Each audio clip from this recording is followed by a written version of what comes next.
Welcome to Democratic Television, a program of the Santa Clara County Democratic Party that brings insights, perspectives, and attitudes of our always thoughtful Democratic guests. Today we're joined by Andrea Macapiniac, a very wonderful young man, an activist, and a legislative staffer. Let's get to know him. Andre, thanks for being on the show. Thanks for having me, Steve. Yeah, anytime. But before we get into all the things that you're involved with and your projects and your bucket list and all that, where are you from? Where'd you grow up? Tell me a little bit about you. Well, sure. Most people who have my cell phone number knows that it starts with a 707 area code. That's because I was born and raised in the North Bay, lived in Vallejo, graduated high school in Benicia. I then went to San Jose State in 2005, Oh, majored in political science, and since then I've kind of made the South Bay my home. It's really where I got really involved in politics, but when I was in Benicia, I founded the Benicia High School Young Democrats. oh, We campaigned for then Senator Kerry for president. Found out what heartbreak on election night meant. But 4 years later, I think we redeemed ourselves. We were with the San Jose State Democrats, and we campaigned for Barack Obama. And it really was an exciting time because Michelle Obama herself even came on campus. John Kerry came to the Mexican Heritage Plaza campaigning for Barack Obama before Super Tuesday. And really, there was a genuine excitement and not a heartbreaking election night. well, thank God, because you need something to offset that sad defeat. It was well worth it. Yeah, but it's so sweet that you haven't perhaps had many sad defeats. Well, we've had some here and there, but I think winning the White House for our party is always well worth it.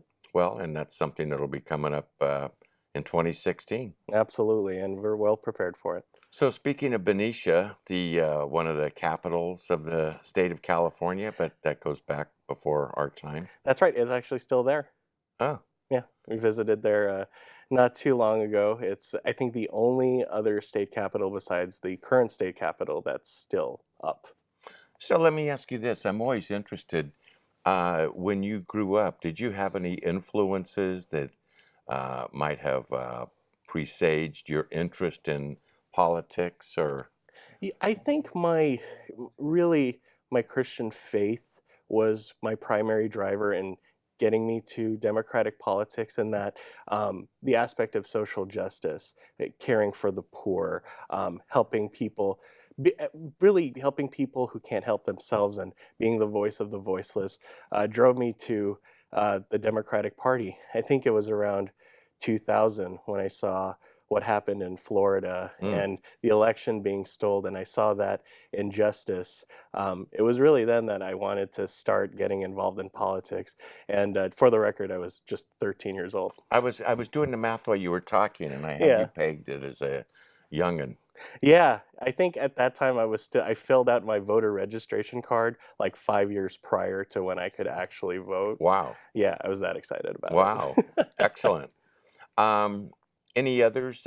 Was your family politically active or politically not active, or? I have a family that of two immigrant parents. They came from the Philippines, and they left at a time when there was martial law, when there was really an authoritarian dictatorship. While there were technically elections, there was Mm. really a gun pointed at people's heads while they turned in their ballots. So when they came to this country, and I was with them when they cast their first ballot, Oh, which was for Al Gore, coincidentally. oh, It was really exciting. So they kind of instilled in me this idea that we live in a country where we're blessed to be able to participate freely, to worship freely, to speak our minds freely. And so they've kind of been an inspiration for me as well.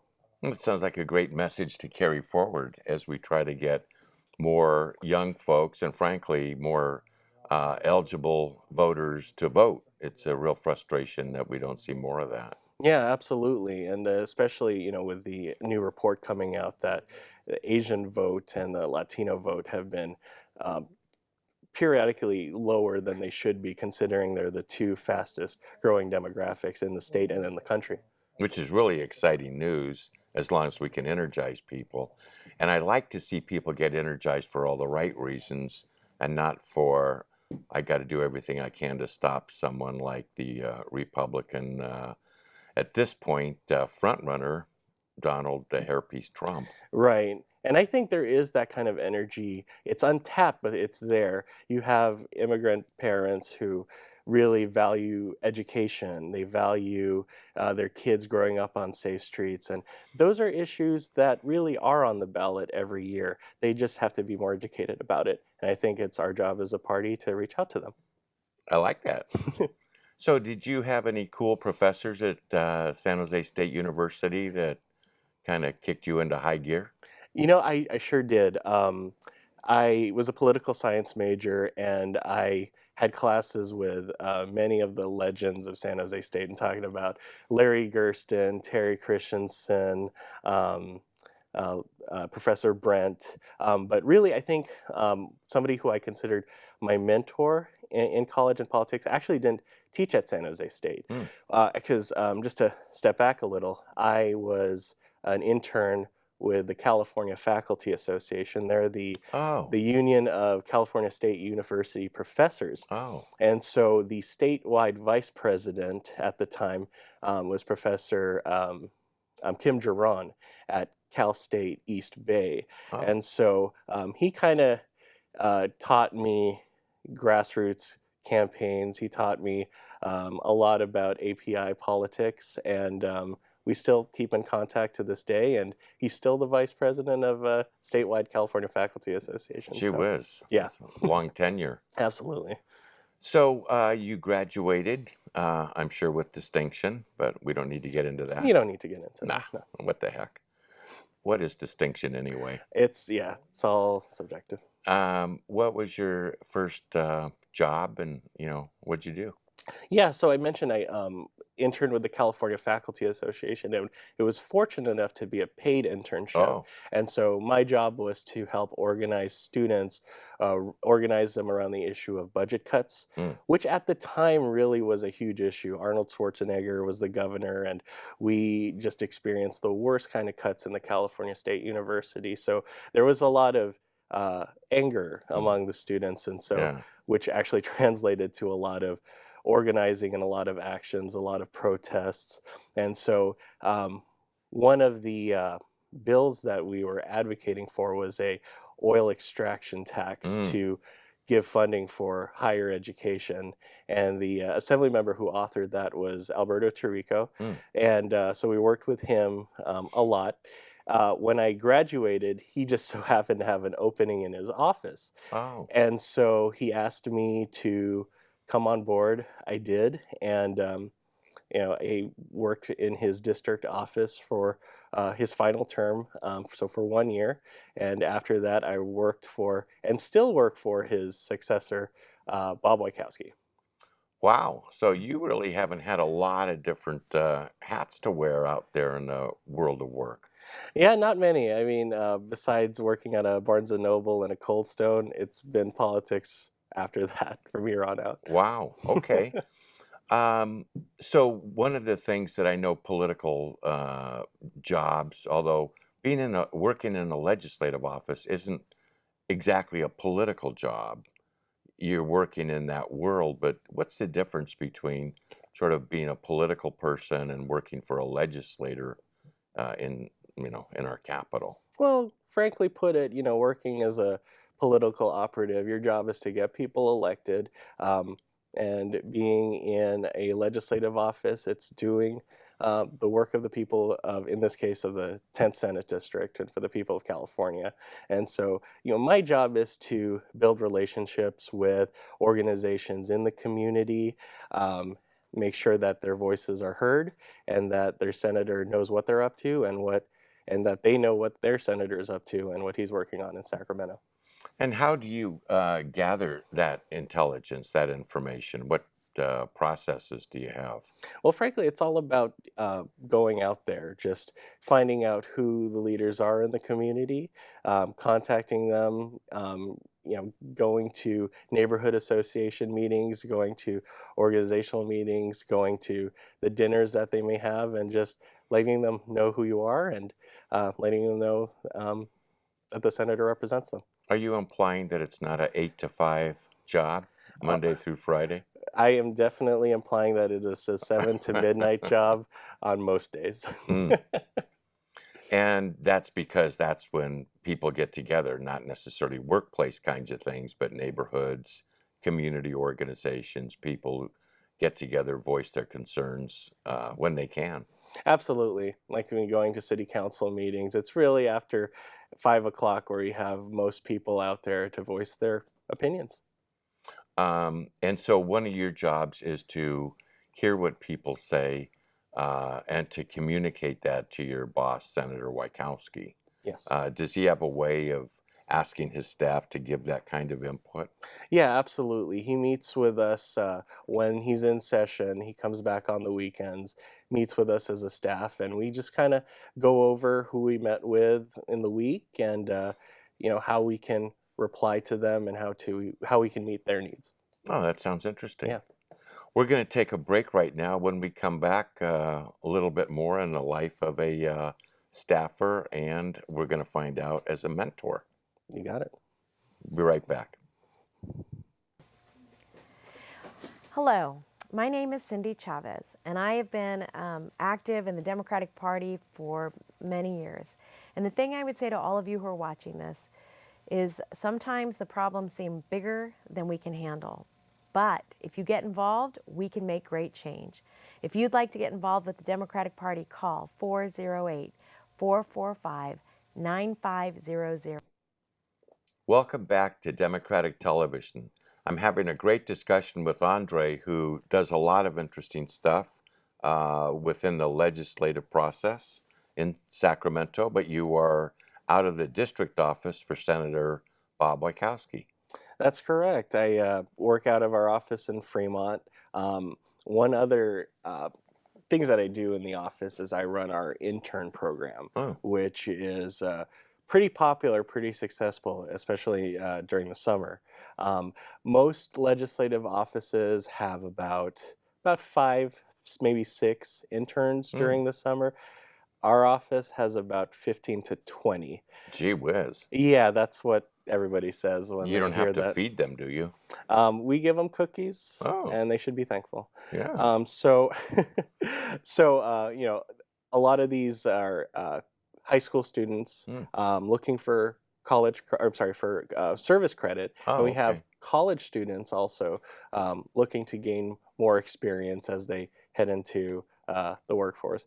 A lot of the students actually, surprisingly, are not interested in political science when they become interns, but after the internship, a lot of them gain so much more interest in politics and the legislative process and how our government works. I'm always pleased when I hear young people understanding the connection to the political world and to their world or their family's world. What do you think helps make them get that? I think knowing that to make change is tangible. A lot of them come to our office saying that even though they have a lot of interest in politics and government, their peers not so much. And so there's a lot of apathy with the millennial generation.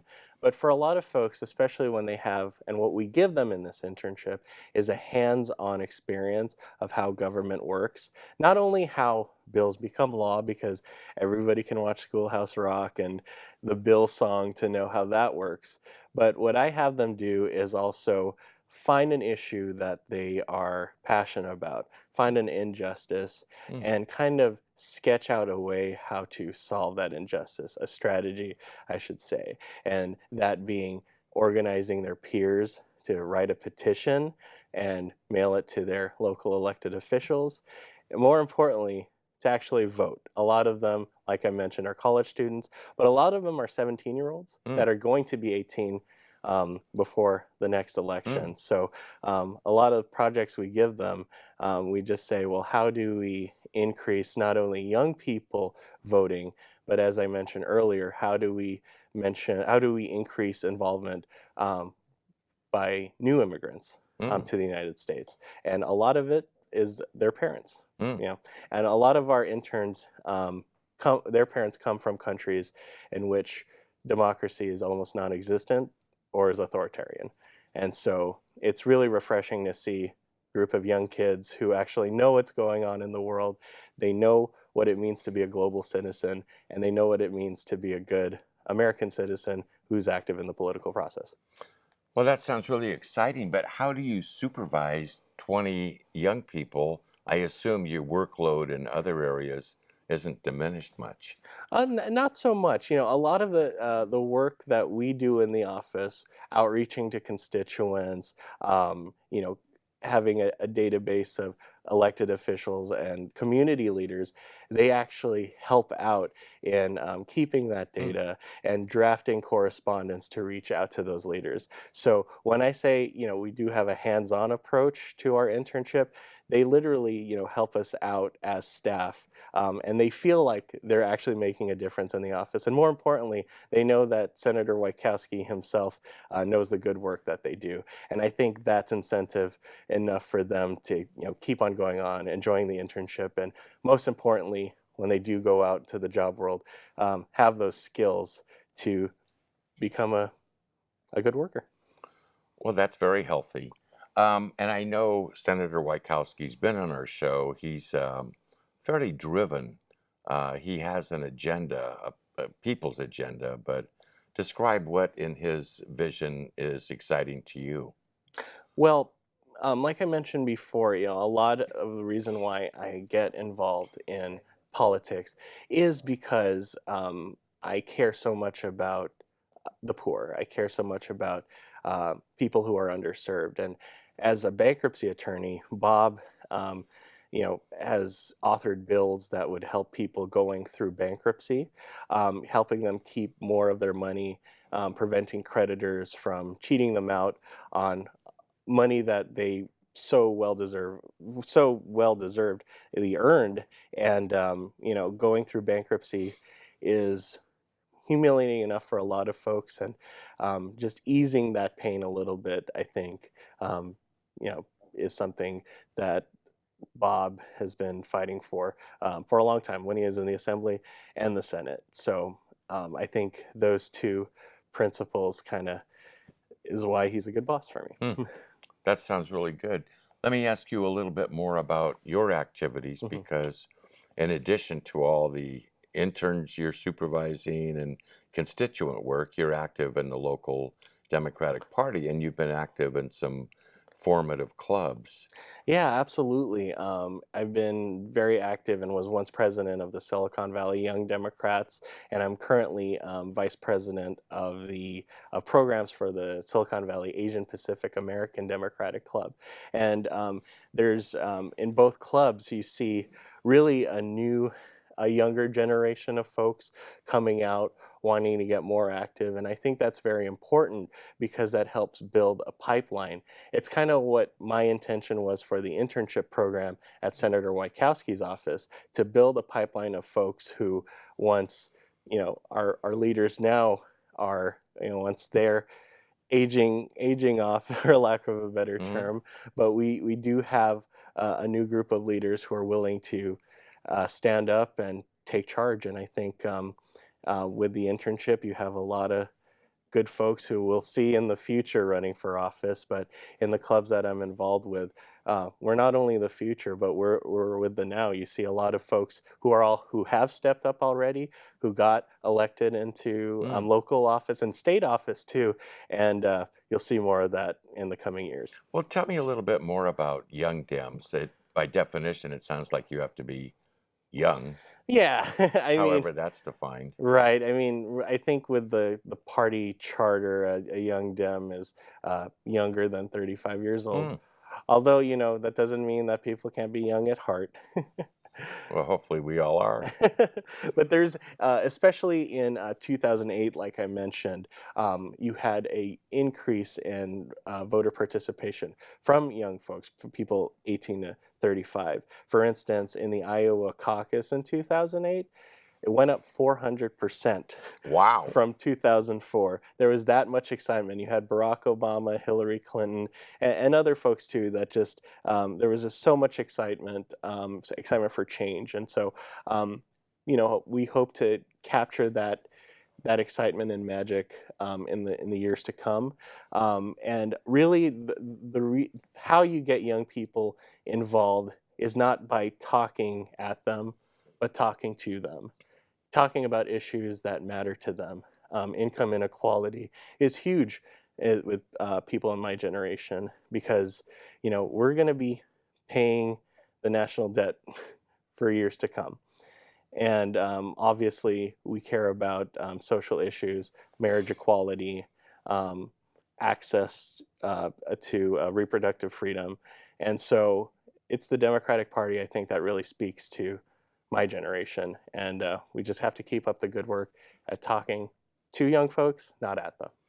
And there's a difference, perhaps, between college Dems and young Dems in that you could be a college Dem and a young Dem, but you may have graduated beyond being a college Dem. So you have people that are in the world of work, people that are young professionals in private sector, public sector. Yeah, absolutely. When when I was going to San Jose State, I got involved with the Young Dems in addition to the San Jose State Dems because I was graduating. So, Mm, being a member of the Young Dems is a good way to network with folks who, like you mentioned, are in nonprofits, in the private sector, in government, or even working in campaigns mm. to get to know these folks so that when there's an opportunity that you can prove yourself and you know the connections on people who to talk to when you need to make that transition. So I understand the local party has a number of sort of ethnic clubs, and you Hmm. mentioned the Asian Pacific American Democratic Club. What are the issues of that club? Yeah, so a big issue is education. I think education is the number one tool to combat a lot of ills in our society, inequality, poverty, and so our club is some of our members are educators, Hmm. and so that is an issue. Another issue is just getting uh, voter turnout higher, getting participation higher. A lot of folks in the API community, one, there's low voter turnout, and two, um, participation isn't as high. And I think it's because outreach hasn't been there. Mm. I think the Democratic Party has done a good job in a lot of communities getting out the minority vote, but I think we could do a much better job. We've seen some ethnic groups actually registering as declined estates or Mm. even Republican, Mm. but I really don't see those parties, or that party, I should say, speaking to a majority of API issues.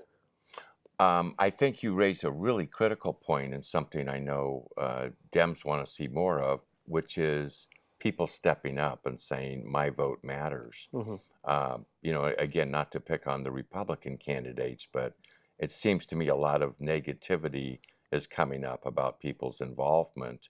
I would hope that would have people feel challenged and say, how dare you tell me what I should do or shouldn't do or where I should be? Um, is that something that you think young Dems and the Asian Dems and hopefully Latino Dems will be working on as we get forward to closer to 16? I hope so. I'll tell you, that's another issue that is important to the API community is immigration reform because it is an issue that affects many families, not only in our state, but here in Santa Clara County. Um, and I think with what you're hearing from the right wing, and I shouldn't say now because you've always heard this from the right wing, is scapegoating. And that's not something we're going to tolerate. And we're going to show not only the Republican Party, but voters, that immigrants are not a bane on society, but are a blessing. You have folks who work hard, pay their taxes, want their kids to live in safe neighborhoods, and that's all they want. And for them to be called these disgusting things by candidates is not only distasteful, but it's un-American. And as the Democratic Party, you darn right we're going to step up. So I hear a little passion in you. A little bit. And that maybe is why you're so darn busy doing, your work and inspiring and being a mentor to young people and just looking for other opportunities to get out the word. Absolutely. And if there's one thing that I've taught a lot of the interns is just to respect each other. And unfortunately, in American political discourse, we're lacking that. You see some talking heads on conservative radio or Fox News, and there's no discourse, there's no debate. It's just shouting down at people, and we can do a lot better than that. And I feel like that's deliberate. I think people see that, they get turned off, and then they generalize and say, see, politics is no good. And I believe it's deliberate, and we can't let that happen. Absolutely not. And yeah, unfortunately, it is deliberate, and it is working. We've seen a undescribable wave of enthusiasm from the base of the conservative base of the Tea Party, and a lot of times their turnout in elections are much higher. We gotta stop that, and by doing that is just by getting more engaged. And that leads me to my last question, perhaps, in our last 30 seconds. If someone wants to get hold of you or communicate or maybe see if you will take them as an intern, do you have an email address or some way to? Yeah, people who are watching this right now can feel free to contact me at my email address, which is mac.andre@yahoo.com. So you're keeping it simple. Very simple. As you notice, I didn't even use my full last name. That's probably How do you pronounce it? helpful.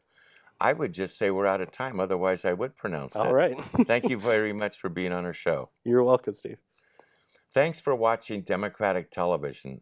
Give us a call at 408-445-9500 or visit our website, www.sccdp.org. Help make a difference. Thank you.